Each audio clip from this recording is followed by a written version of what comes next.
నాన్న నిన్నొకటి అడగాలని. ఏంటి అడుగు బిడ్డ.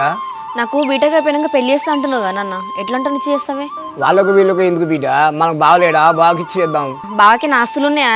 జాబు అంటున్నాడు, జాబ్ కూడా వస్తలేడు. బావని ఎట్లా వేసుకుంటున్నాను నేను?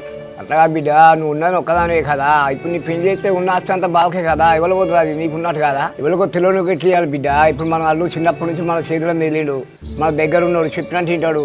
ఏమోనే నాన్న, నీ ఇష్టం ఇక. అట్లా బిడ్డ, ఇంకా నీ బీటెక్ అయిపోయాక 2-3 నెలలు ఉన్నది కదా, అయిపోయినాక ఆలోచన తీయరాదు.